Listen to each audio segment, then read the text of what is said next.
Mas a nossa concordância começa a desaparecer quando as pessoas pensam que houve uma manifestação e pronto, não há o que refletir sobre ela.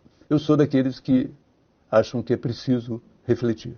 O Bolsonaro é um político que está sob a carga do governo, da Polícia Federal, da Justiça e da grande imprensa. No entanto, ele conseguiu mobilizar milhares de pessoas. Não creio que nenhum político brasileiro, nesse momento, exceto possivelmente o próprio presidente da República, tenha condições de mobilizar tanta gente.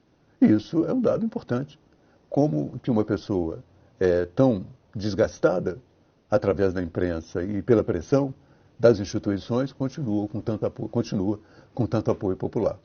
Eu acho que ali havia pessoas que são bolsonaristas, que gostam do Bolsonaro e o apoiam de uma forma incondicional.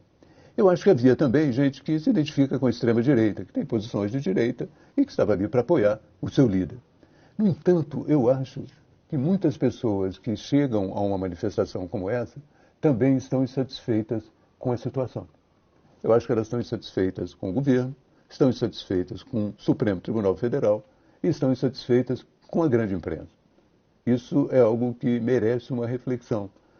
Acho que grande parte dessas pessoas mantém uma certa oposição ao que está acontecendo no Brasil e também considera que a carga sobre o Bolsonaro, às vezes, é desproporcional. Você vê, por exemplo, que houve no dia da manifestação um episódio perfeitamente evitado. Prenderam um blogueiro português, Sérgio Tavares. O blogueiro é de direita, mas e daí? Né? Prenderam o blogueiro e acabaram elevando o episódio a uma dimensão internacional. Hoje o blogueiro já tem 1 milhão de seguidores, graças parcialmente à Polícia Federal Brasileira. Também queriam que o Bolsonaro fosse depor num inquérito sobre uma baleia no interior de São Paulo que ele teria incomodado. Com seu jet ski, ele teria incomodado a baleia. Então, é preciso rever a tática para evitar que esse processo de polarização continue sem que ele seja atenuado. Eu acho que é difícil você romper esse processo de polarização, mas você pode atenuá-lo e você pode corrigir ao longo do caminho erros que são erros que, de uma certa maneira, não só favorecem o Bolsonaro, mas também são erros dispensáveis, independente de favorecerem ou não o Bolsonaro, são erros dispensáveis. Da mesma maneira, eu acho, né, que o Supremo Tribunal Federal tem que tomar muito cuidado. Ele está se preparando para praticamente anistiar a dívida das empresas que fizeram um acordo de leniência no período da Lava Jato. Essas empresas usaram a corrupção, essas empresas, algumas delas foram à imprensa pedir desculpas pelo que fizeram, e, no entanto, a partir de uma decisão do Toffoli, já começaram a ser, de uma certa maneira, dispensadas das suas multas.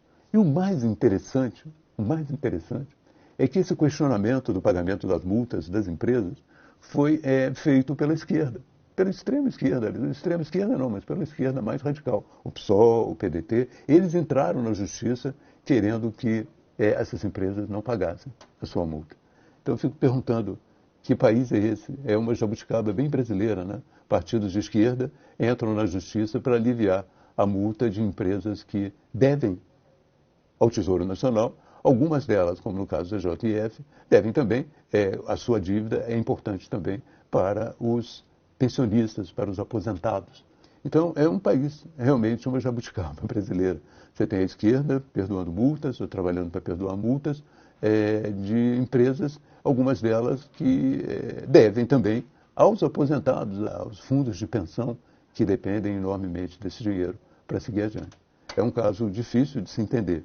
Essas coisas todas fazem com que, não só que exista polarização, eu acho que ela já tem uma base, como eu disse, muito grande na internet, mas elas fazem com que o Bolsonaro consiga, de uma certa maneira, como é um líder que ainda está vivo e que ainda incorpora, de uma certa maneira, uma resistência ao governo que está aí, o Bolsonaro atraia um número de seguidores muito maior do que atrairia, porque ele continua sendo, de uma certa forma, aquilo que ele representou em 2018, uma espécie de catalisador da insatisfação popular com essas instituições, com o governo, com a Polícia Federal, com o Supremo Tribunal Federal, com a imprensa e até com a academia.